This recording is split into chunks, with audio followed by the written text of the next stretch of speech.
When I turned 53, my deal threw a surprise party.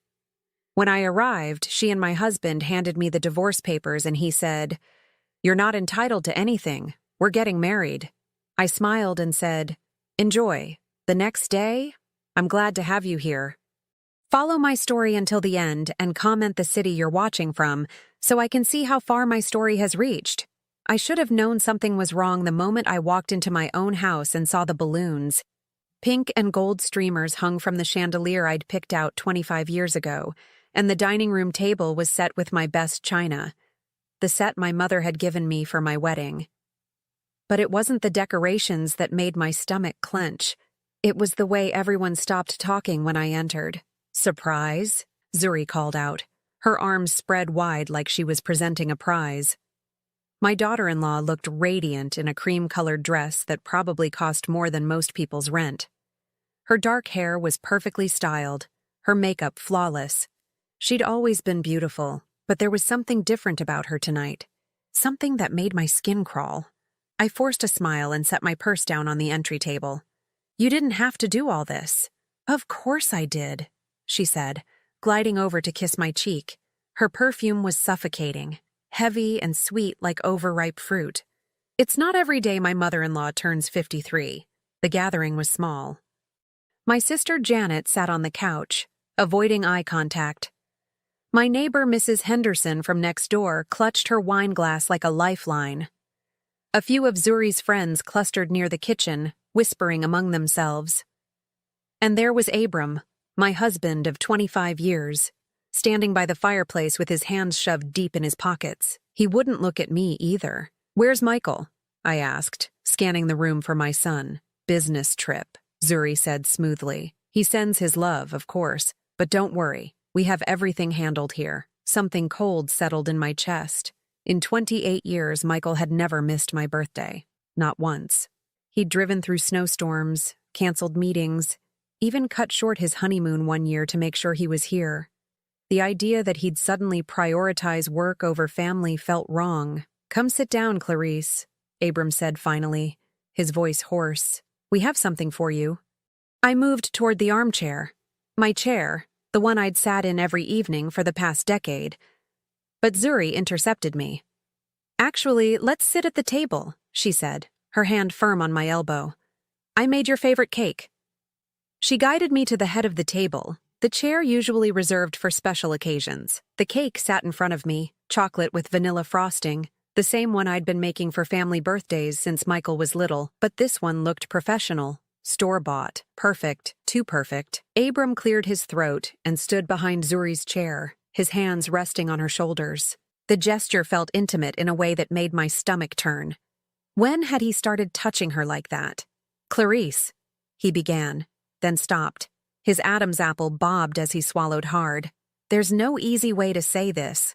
Zuri reached into her purse and pulled out a manila envelope. She placed it on the table in front of me with the same care someone might use to handle a loaded gun. "We thought it would be better to do this with everyone here," she said. "So there are witnesses."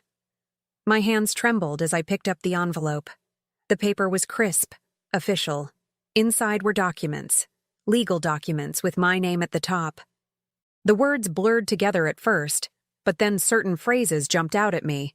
Irreconcilable differences, division of assets, dissolution of marriage, divorce papers. I looked up at Abram, searching his face for some sign that this was a mistake, a cruel joke. But his expression was set in stone, and Zuri's hand had moved to cover his on her shoulder. "We're getting married," Zuri announced, her voice bright as if she were sharing good news. "As soon as the divorce is final." The room fell silent, except for the tick of the grandfather clock in the hallway. I could feel everyone watching me, waiting for me to break down, to scream, to beg. Janet had tears in her eyes. Mrs. Henderson looked like she wanted to disappear into her wine glass. But I didn't break. Instead, I carefully placed the papers back in the envelope and set it aside. Then I looked directly at Zuri, taking in her perfect smile, her predatory eyes, the way she clung to my husband like a prize she'd just won. "Well," I said, my voice steady as glass, "I hope you'll be very happy together. Zuri's smile faltered for just a moment. She'd expected hysteria, tears, pleading. My calm response clearly wasn't part of her script. "That's it?"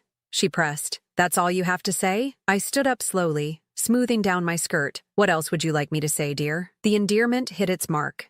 Zuri's jaw tightened, and I caught a flash of something ugly in her expression before she covered it with another perfect smile. "I just thought you might want to discuss the details," she said. "The house, the cars, your things. I'm sure Abram's lawyer has everything handled," I replied, glancing at my husband. He couldn't meet my eyes. "You always were thorough with paperwork." I walked around the table and picked up my purse. "Thank you for the lovely party, and congratulations on your engagement." As I headed for the door, Janet jumped up from the couch. "Clarice, wait, let her go," Zuri said, her voice sharp. "She's made her choice." I paused with my hand on the doorknob and looked back at the room one more time. My house, filled with my things, hosting my birthday party, but none of it felt like mine anymore. It felt like a stage set, and I'd just been written out of the play. "Enjoy the cake," I said. "I hope it tastes as sweet as you imagined."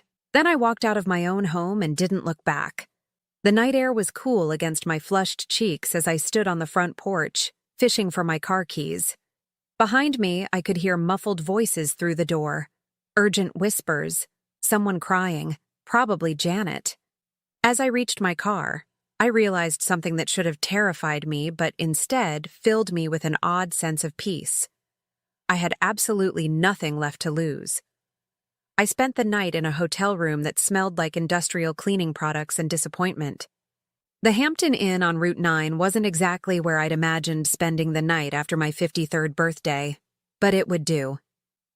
I sat on the edge of the bed, still wearing my birthday dress, staring at the divorce papers I'd spread across the cheap comforter.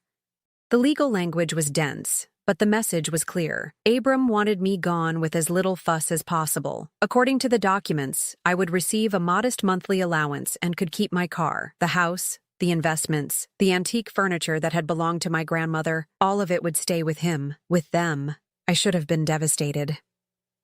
25 years of marriage reduced to a few typed pages.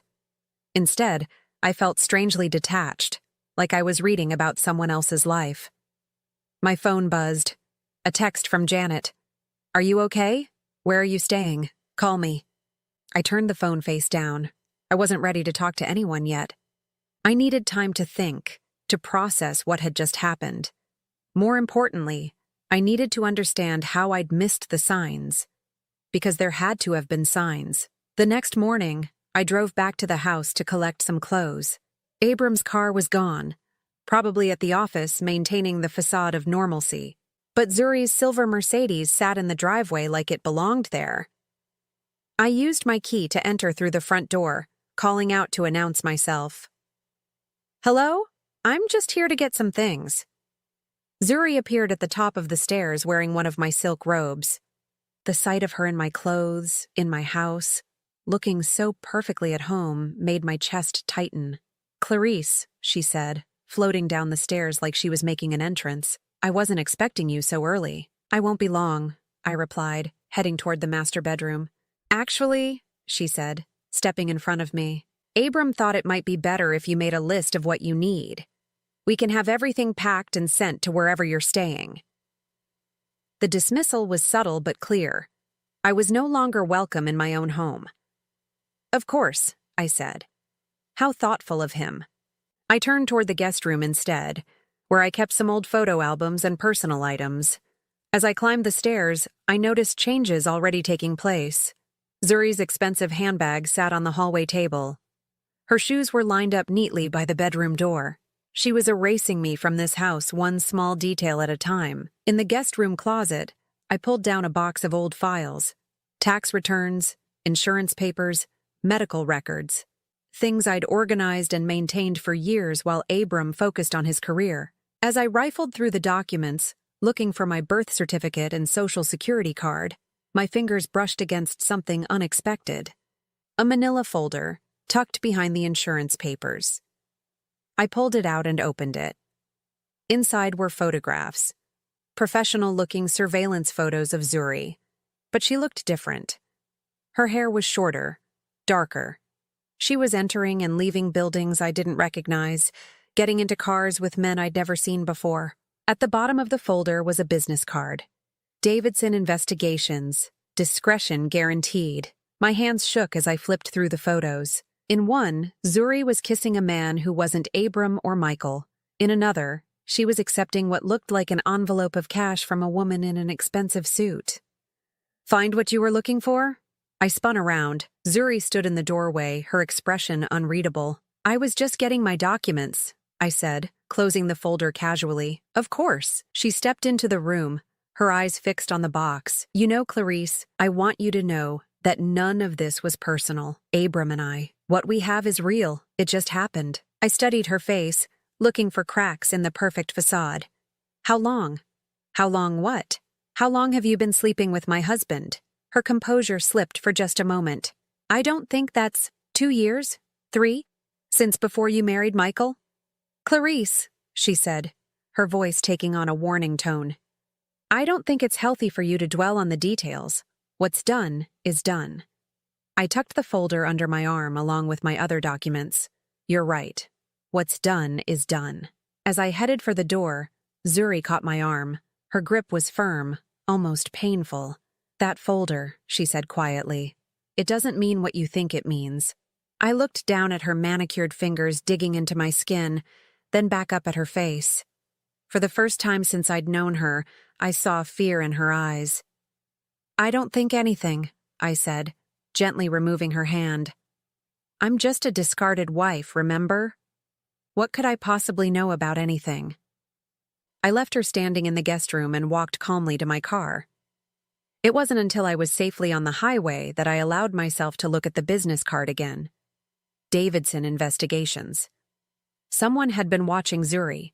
Someone had been documenting her activities, her meetings, her relationships. The question was, who had hired them? And more importantly, what else had they discovered?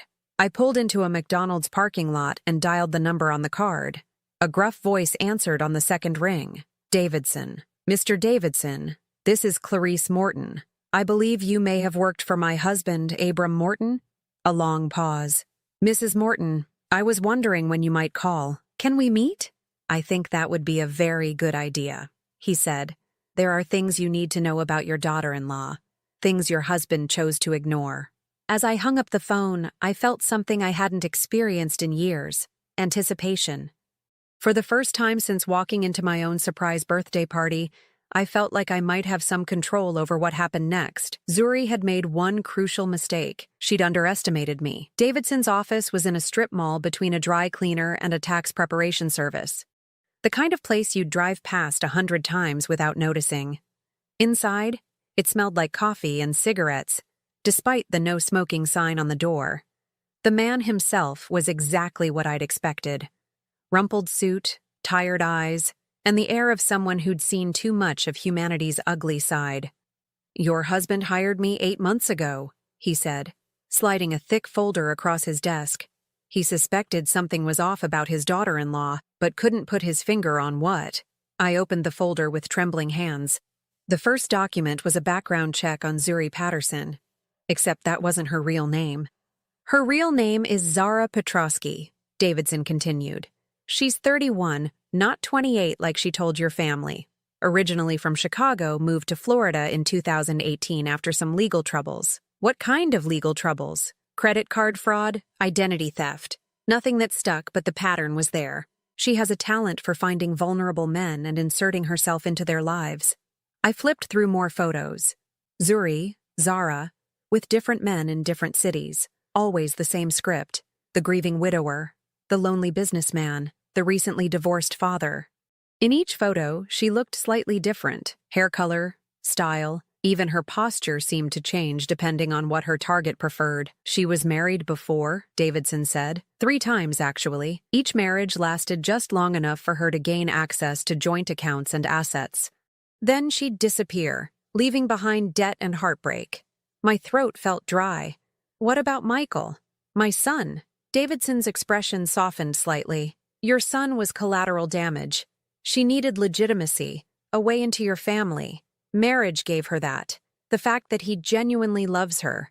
Well, that just made it easier for her to manipulate him. I stared at a photo of Zuri kissing another man. The timestamp showed it was taken 3 months after her wedding to Michael. Does Abram know about this? I gave him the full report 6 months ago, Davidson said quietly. Along with my recommendation that he share it with your son immediately. But he didn't. No. He said he needed time to think about the best way to handle it. Then 2 months later, he called and told me to stop the investigation. Said the family had decided to work things out internally. I felt sick. While I'd been planning family dinners and buying Christmas presents, Abram had been sitting on evidence that could have saved Michael from this woman. Instead, he'd chosen to protect his own relationship with her. There's more, Davidson said, pulling out another file. About 3 months ago, she started meeting regularly with a lawyer named Harrison Webb, divorce attorney. Very expensive, very good at making sure his clients get what they want. She's planning to divorce Michael? Looks that way. But first, she needed to eliminate any obstacles to accessing the family money. The room seemed to tilt. Obstacles? You, Mrs. Morton. As long as you were married to Abram, half of everything was technically yours. But if you were out of the picture, and she could manipulate Michael and Abram against each other, he shrugged, she'd have access to everything. I closed the folder, my mind racing. Zuri hadn't just stolen my husband. She'd orchestrated the entire thing. The birthday party, the public humiliation, even the timing. She'd wanted witnesses to see me walk away without a fight, establishing a narrative of abandonment that would hold up in court. What would you recommend I do with this information? I asked. Davidson leaned back in his chair. Normally, I'd say take it to a lawyer, expose her, protect your family. But in this case, he paused. Mrs. Morton, can I ask you something? Why did you really come here? I considered the question. Because I want to understand what happened to my life.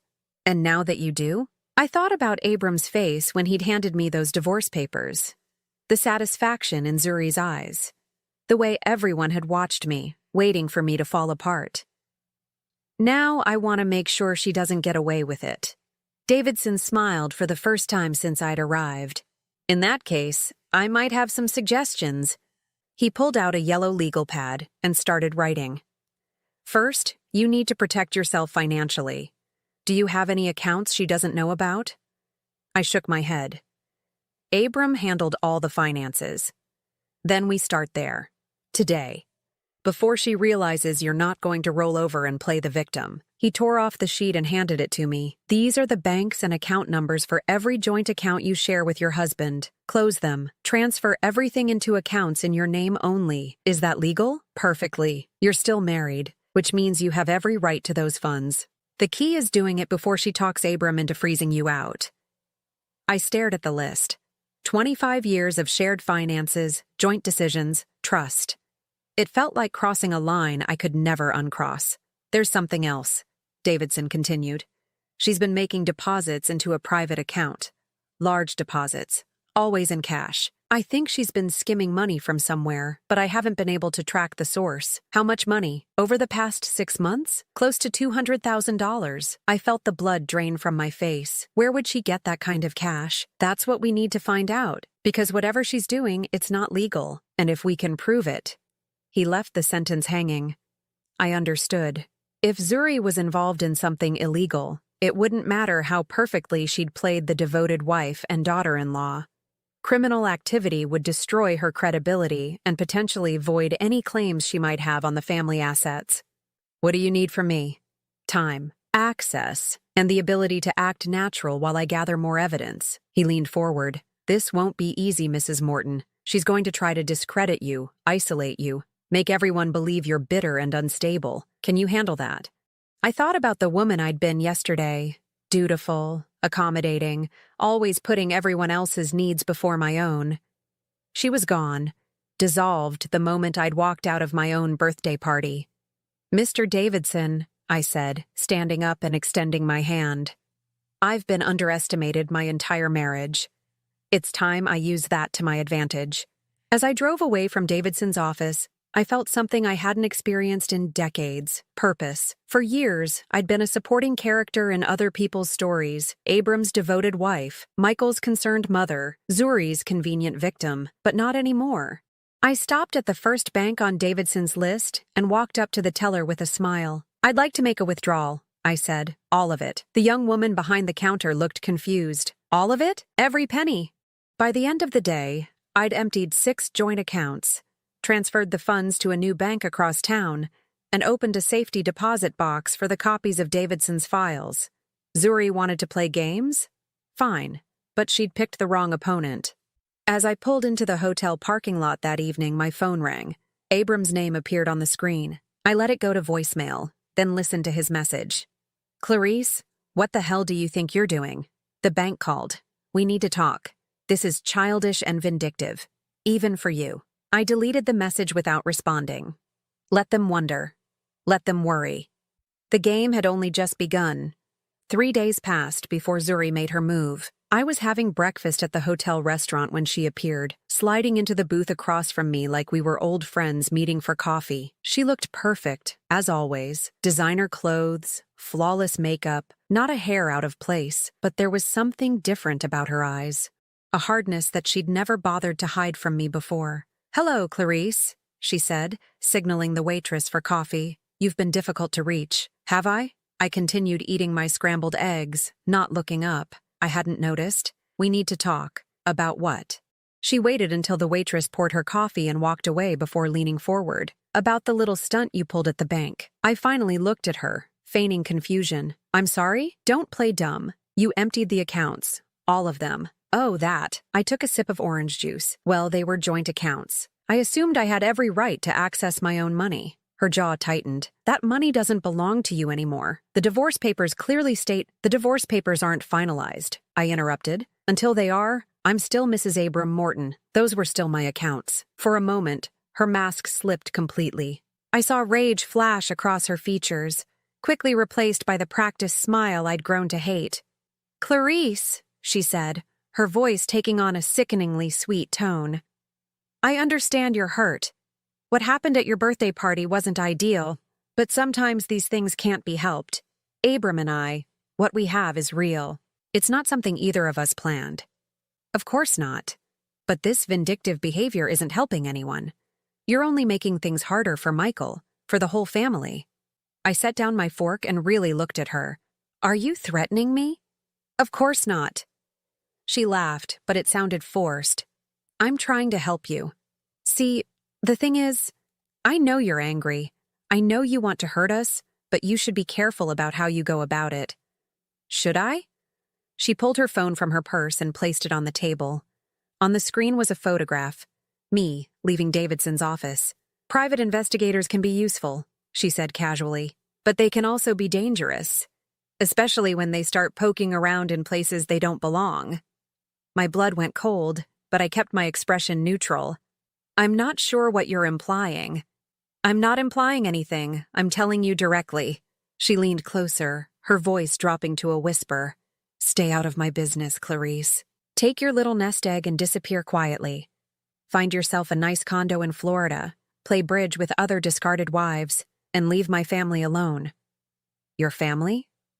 "Yes, my family. Michael is my husband. Abram will be soon. And you? You're nobody. A bitter old woman who can't accept that she's been replaced by someone younger, prettier, and smarter." The insults rolled off me like water. I'd heard worse from my own mother growing up. But what struck me was the possessiveness in her voice when she talked about Michael and Abram, the way she said, "my family," like she'd won them in a contest. "You know what's interesting?" I said, pulling out my own phone. "I've been doing some research, too." Her eyes narrowed.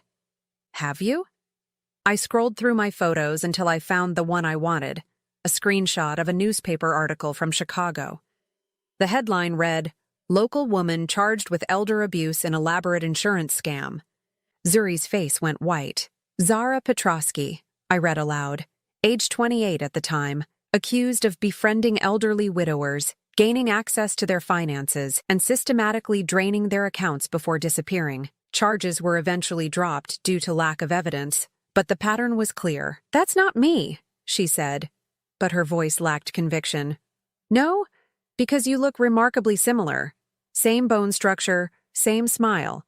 Different hair color, of course, but that's easily changed. I swiped to the next photo. Zuri with the mysterious envelope of cash from Davidson's surveillance. This was taken 6 weeks ago. Downtown, outside the Meridian building. Care to explain what you were doing there? She stared at the phone, her breathing shallow. You have no idea what you're dealing with, don't I? I leaned back in the booth, suddenly enjoying myself. I think I'm dealing with a professional con artist who thought she'd found the perfect mark in my family. A woman who specializes in manipulating vulnerable men and has been planning this for months, maybe years. You can't prove any of that. Maybe not. But I don't need to prove it to destroy you. I just need to plant enough doubt. I put my phone away and smiled. Tell me, what do you think Michael would say if he saw these photos? What about Abram? How long do you think it would take them to start asking questions? Zuri's hands were shaking now. She gripped her coffee cup like it was the only thing keeping her anchored. What do you want? She asked finally. I want the truth. All of it. She looked around the restaurant, checking to make sure no one was listening. You don't understand. This isn't some simple con. There are people involved who don't forgive mistakes. What people? The kind who don't ask politely when they want their money back. A chill ran down my spine. You're in debt. I'm in deep shit, she corrected. And your husband's family was supposed to be my way out. How deep? She hesitated, then seemed to make a decision. $800,000, plus interest. I nearly choked on my orange juice. 800,000? How is that possible? Bad investments, worse partners, a lifestyle I couldn't afford. She laughed bitterly. The same story every broke person tells, except my creditors don't just repossess your car. They break your legs. So you decided to marry Michael and rob us blind. I decided to marry into a family that could solve my problems. Michael was supposed to be temporary, a way to establish legitimacy, gain access. Then I met Abram, and I realized there was a better way. My stomach turned. You seduced my husband. Your husband seduced himself. Do you have any idea how lonely he's been? How invisible he felt in his own marriage? She leaned forward, her voice cruel. He practically threw himself at me. All I had to do was listen to him complain about you. The words hit their mark, but I forced myself not to react. And the plan was to get him to divorce me, marry you, and then what? Then I'd have legal access to everything. The house, the investments, the business accounts. Enough to pay off my debts and start over somewhere else. What about Michael?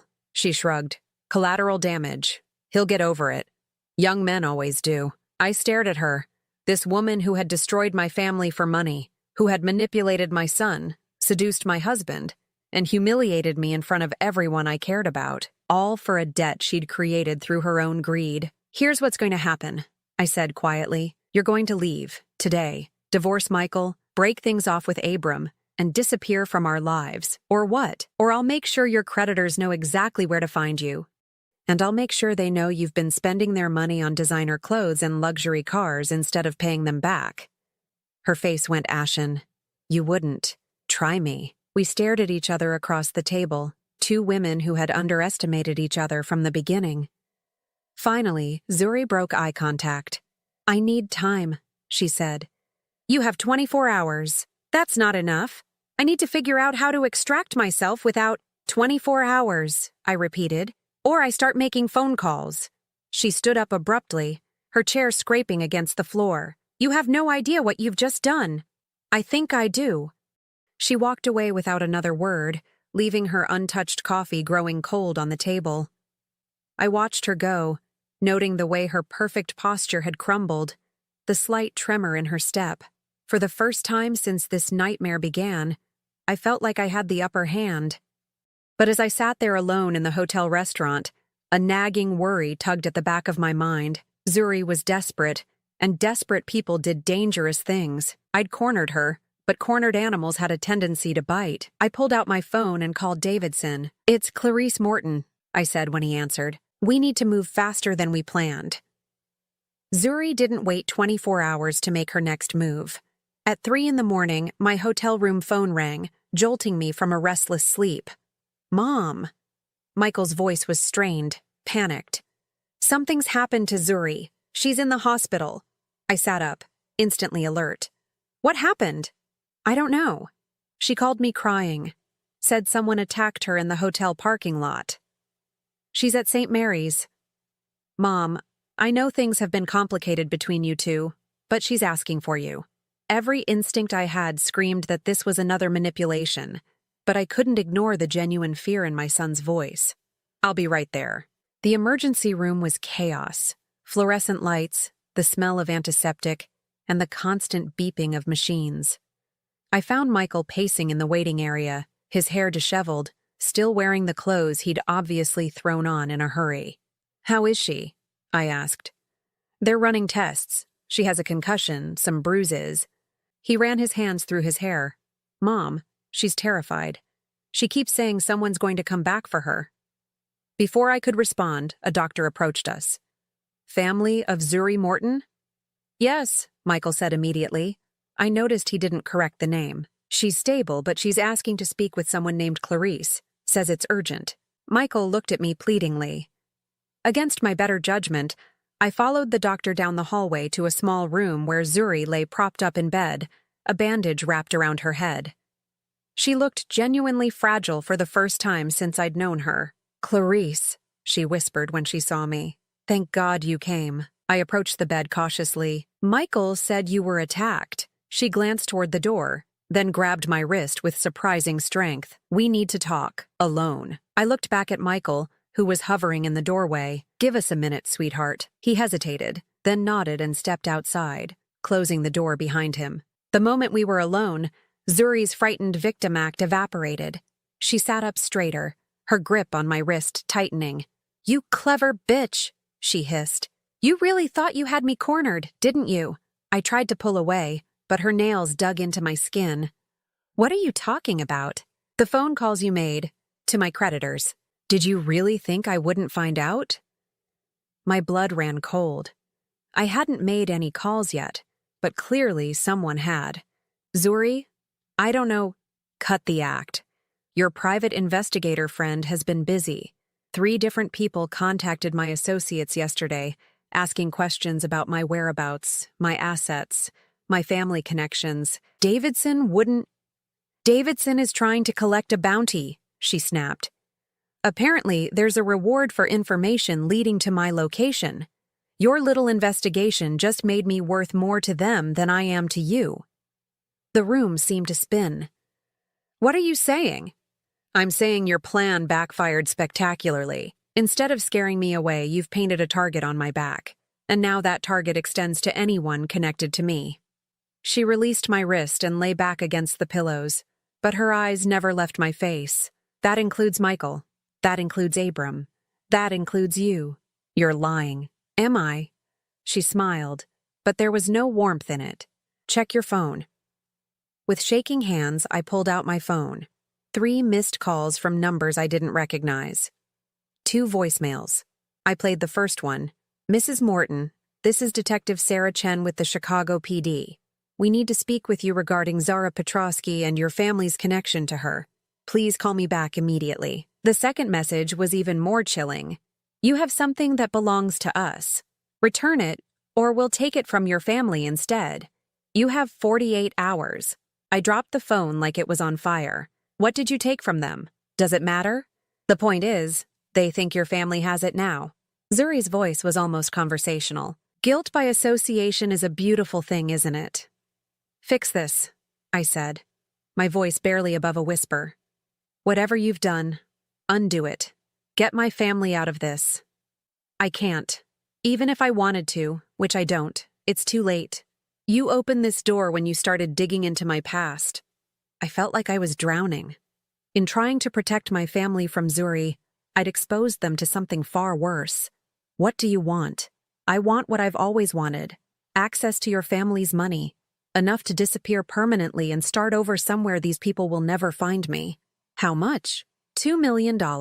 Cash. Untraceable. I laughed, but it sounded hysterical even to my own ears. We don't have that kind of money. You do if you liquidate everything. The house, the investment accounts, Abram's business. It's all there, Clarice. You just have to be willing to sacrifice it to save your family. The door opened and Michael peered in. Is everything okay? I heard voices. Zuri's demeanor shifted instantly. Her eyes filled with tears. Her voice became small and frightened. I'm so scared, Michael. These people, they said they'd hurt anyone who helps me. Michael rushed to her side, taking her hand. Who said that? What people? The ones who did this to me. She gestured weakly to her bandaged head. They know about you, about your mother, about Abram. They think we're all working together. I watched in sick fascination as she manipulated my son's protective instincts. Even knowing what she was, seeing how she operated, I had to admire her skill. We need to call the police, Michael said firmly. No. Zuri's grip on his hand tightened. That'll only make it worse. These people, they have connections everywhere. The only way to stop this is to give them what they want. What do they want? Zuri looked at me over Michael's head, her message clear. Money, a lot of money. Michael turned to me, his eyes wide with fear and confusion. Mom, what is she talking about? What's going on? I looked at my son, my beautiful, trusting son who had no idea he'd married a professional criminal, who had no idea that his mother had just made his life infinitely more dangerous by trying to protect him.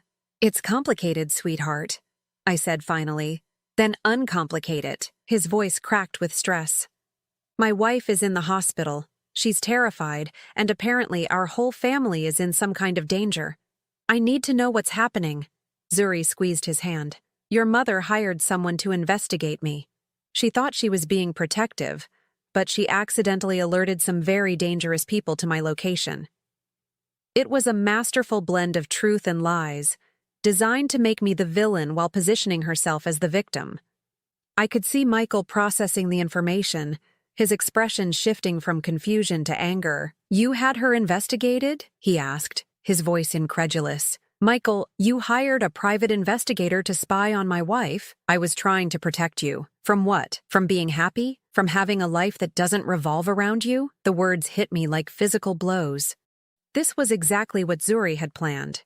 Turn my family against me while making herself indispensable. She's not who you think she is, I said desperately. Her real name is Zara Petrosky. She's been married before, multiple times. She's a con artist, Michael. She married you to get access to our family's money. Michael's face went white. Stop it. I have proof. Bank records, surveillance photos, police reports. Stop it. He stood up abruptly, his chair scraping against the floor. I don't want to hear this poison. Michael, please, you have to listen to me. No, I don't. His voice was cold, distant. You've made it clear how you feel about my marriage from the beginning. You never gave Zuri a chance. You've been looking for ways to destroy her since the day we got engaged. That's not true, isn't it? Dad told me you've been acting erratically since the divorce papers were served, emptying bank accounts, making wild accusations. He said you might be having some kind of breakdown. I felt the ground shifting beneath my feet. Abram said that? He's worried about you, Mom. We all are. And now this. Hiring investigators. Endangering our family. He shook his head. I think you need help. Professional help. Zuri watched from her hospital bed, her eyes glowing with satisfaction. She'd played this perfectly. Made me look like an unstable, vindictive ex-wife while positioning herself as the innocent victim of my obsession. I'm taking Zuri somewhere safe when she's discharged, Michael continued. Somewhere you can't find us, and I don't want you contacting either of us until you get the help you need. Michael, wait. But he was already moving toward the door. I love you, Mom. But I love my wife too. And right now she's the one who needs protecting. From you. The door closed behind him with a soft click, leaving me alone with Zuri. The mask dropped from her face immediately, revealing the predator beneath. 47 hours and counting, she said pleasantly. I'd start liquidating assets if I were you. These people don't make idle threats. As I walked through the hospital corridors toward the exit, I felt like I was moving through a nightmare. In trying to save my family, I'd lost them completely. Michael believed I was having a breakdown. Abram thought I was vindictive and unstable. And Zuri had won. But as I reached my car, something hardened inside me. Maybe I had made mistakes. Maybe I'd underestimated how far she was willing to go, but I wasn't finished yet. If Zuri wanted to play games with dangerous people, I'd make sure she played them alone. I didn't go back to the hotel that night. Instead, I drove to Davidson's office, my hands gripping the steering wheel so tightly my knuckles had gone white. The strip mall was dark except for the fluorescent glow from the 24-hour laundromat, but I could see light coming from under Davidson's door. He answered my frantic knocking, still wearing yesterday's clothes, a cup of coffee in his hand and exhaustion written across his face. "Mrs. Morton, what are you doing here?" "You called her creditors," I said without preamble. "You told them where to find her." He stepped back, gesturing for me to come inside. "I need you to calm down and explain what you're talking about. Zuri's in the hospital. She says people are after her, after my family, because of calls you made." Davidson closed the door behind me and turned on the lights. His office looked like he'd been living in it. Takeout containers on the desk, a pillow and blanket on the couch. "I didn't make any calls," he said firmly. "I've been here all night working on your case." "Then who—" "Sit down," he interrupted. "There's something you need to know." I sank into the chair across from his desk, my heart still pounding. "What?" "I've been digging deeper into Zuri's background like you asked. The debt she mentioned, the dangerous people. It's not what she told you." He pulled out a file and opened it on the desk between us. Inside were bank statements, phone records, and more surveillance photos. "She doesn't owe $800,000, he said. "She stole it. From a charity fund for cancer patients in Chicago. The FBI has been looking for her for 6 months. I felt the air leave my lungs. "What?" "The charity was run by an elderly man named William Petrov. She volunteered there, gained his trust, and slowly started siphoning money from the accounts. When he got suspicious and threatened to call the police, she disappeared. But she said people were after her for debt." She lied. "The FBI is after her for embezzlement and fraud. The dangerous people she's talking about are federal agents." My mind reeled. Then why is she in the hospital? Who attacked her? Davidson looked uncomfortable. "No one attacked her, Mrs. Morton. I've been monitoring the hospital security cameras since she was admitted. She checked herself in, claimed she'd been assaulted, but there are no injuries consistent with an attack. The head wound is superficial, self-inflicted. But I saw her. She had a bandage. A small cut, probably from a razor blade or broken glass. Enough to bleed and look dramatic, not enough to cause real damage."